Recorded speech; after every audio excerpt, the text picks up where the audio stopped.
बात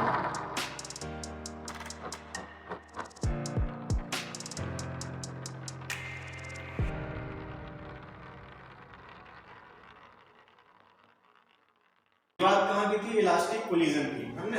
हमने बोला था कि अगर कोई बॉडी है जिसके पास इनिशियल वेलोसिटी u1 है, एक के पास u2 है, कोलिजन के पहले की बात हो रही है, और कोलिजन के बाद जो वेलोसिटी होगी उनका आपस में रिलेशन क्या होगा, हमने यहाँ पर फार्मूला बना दिया था। इसमें कुछ हमने स्पेशल केस भी डिस्कस किए थे, है ना। तो जो बच्चे आज पहली क्लास है जिनकी, ये जो बच्चे आज का लेक्चर देख रहे हैं, इसको देखने से पहले आपको इससे पहले कोलिजन का पहला लेक्चर वो आप देख करके यहाँ पर आइएगा, आपको तभी यहाँ से चीजें जो बाकी होंगी क्लियर होंगी अच्छे से, है ना। और कुछ हम बेहतरीन न्यूमेरिकल यहाँ पर डिस्कस करेंगे आज। तो चलिए यहाँ पर बात हम लोग करने जा रहे हैं छोटे से न्यूमेरिकल से, है ना। और कुछ न्यूमेरिकल इस तरह, जैसे मान लो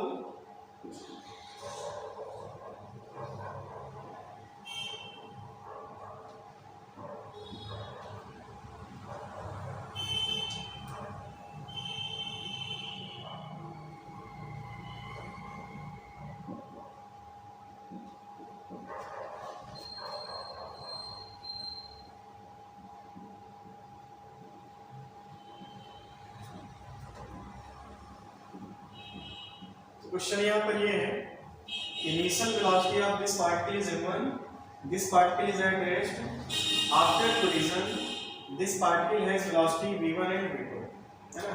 तो पार्टिकल की जो रफ्तार है पहले कोलिजन के वो एक के पास है, दूसरे के पास नहीं है।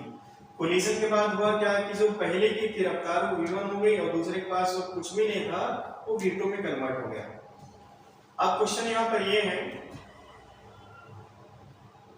इसके पास पहले कोई काइनेटिक एनर्जी थी क्या? इसके पास पहले कोई भी काइनेटिक एनर्जी नहीं थी, इसके पास काइनेटिक एनर्जी, इसके पास लीनियर मोमेंटम था। आफ्टर कोलिजन की बात करें, कोलिजन यहाँ पर इलास्टिक है, यहाँ पर हम समझेंगे कि कोलिजन कैसा इलास्टिक है। तो इलास्टिक कोलिजन के दौरान यहाँ पर वेलोसिटी की, है ना, कुछ इंटर वेलोसिटी यहाँ पर कुछ इसने इसको ट्रांसफर किया होगा, है ना, एनर्जी को ट्रांसफर किया होगा। तो क्वेश्चन यहाँ पर ये बनता है कि m1 पार्टिकल के पास जितना भी काइनेटिक एनर्जी थी क्या वो 100% m2 को ट्रांसफर कर दिया?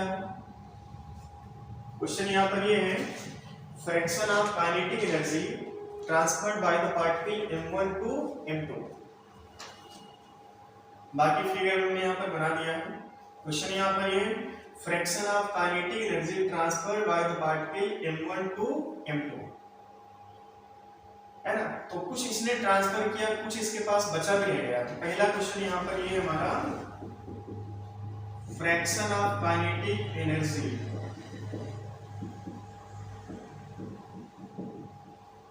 ट्रांसफर।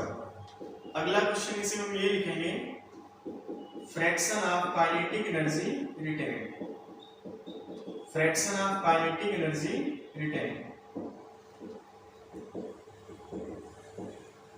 कितना काइनेटिक एनर्जी इसने ट्रांसफर किया और कितना इसके पास रह गया, है ना, उनका जो है फ्रैक्शन निकालना है। तो चलिए सबसे पहले हम v1 v2 की बात कर लेते हैं। अच्छा, कोलिजन के पहले देखो, पहले के पास वेलोसिटी, इसके पास कोई वेलोसिटी नहीं है। कोलिजन के बाद क्या हुआ कि इसने कुछ इसको वेलोसिटी या कुछ काइनेटिक एनर्जी ट्रांसफर की। तो आप बताएं v1 बराबर क्या लिखेंगे? हमारे पास फार्मूला वहां पर देखें, क्या है, m1 माइनस m2 बाई क्या लिखे, m1 plus m2 into u1। u1 की जगह पर क्या दिया, उनको u दिया है। अब आप देखें ये फार्मूला यूज किया, u2 बराबर क्या लिखेंगे आप यहाँ पे, this is u2 is equal to 0 and this is u1। तो आप ये बताएं कि यहाँ पर u2 0 है तो ये पूरा पैरामीटर क्या हो जाएगा, 0। v1 बराबर क्या लिखेंगे यहाँ से हम, m1 minus m2 by m1 plus m2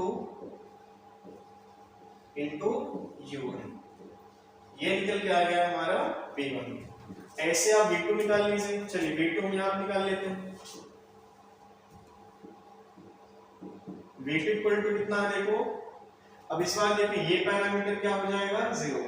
तो v2 इक्वल टू क्या लिखेंगे, ट्वाइस m1 इंटू u1, और u1 की जगह पर क्या है यहाँ पर u है, तो आप इसको ये लिख लो, बाई में क्या लिखे, m1 प्लस m2।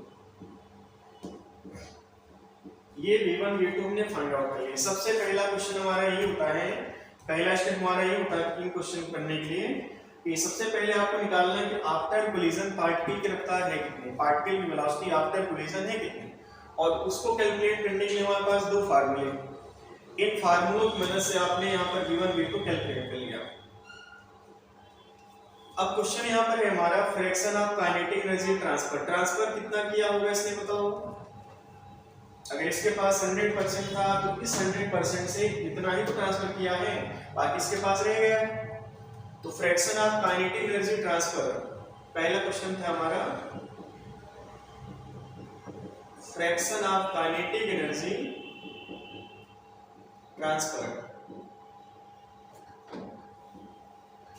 तो आप इसको क्या लिखोगे, फ्रैक्शन का मतलब क्या लिखेंगे, जिसने पूछा बाय में टोटल, किस क्या पूछा है ट्रांसफर, तो ट्रांसफर कितना है मान लो, यहाँ पर क्या लिखोगे आप बोलो, half m2 into v2 square, ये ट्रांसफर हुआ, और बाय में क्या लिखेंगे total, that is half m1 into u square.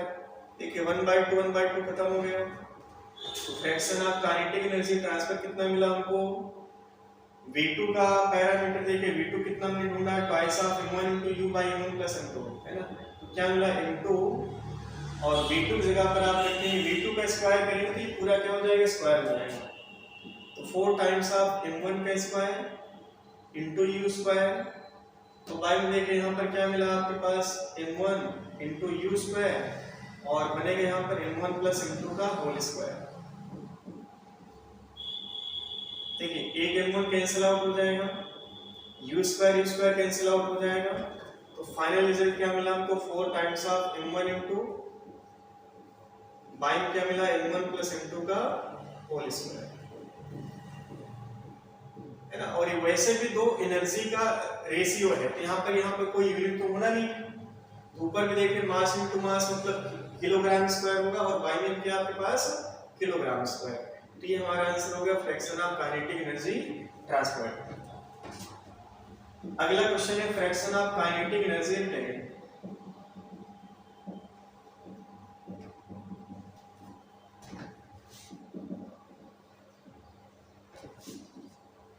तो ये बताइए कि कितना इसके पास काइनेटिक एनर्जी बची हुई आफ्टर कोलिजन, वो है कितना, half m1 into v1 square, और y में क्या लिखे बोलो, half m1 into u square. तो देखिए यहाँ से m1 ऊपर नीचे खत्म, क्या मिलेगा v square by u square.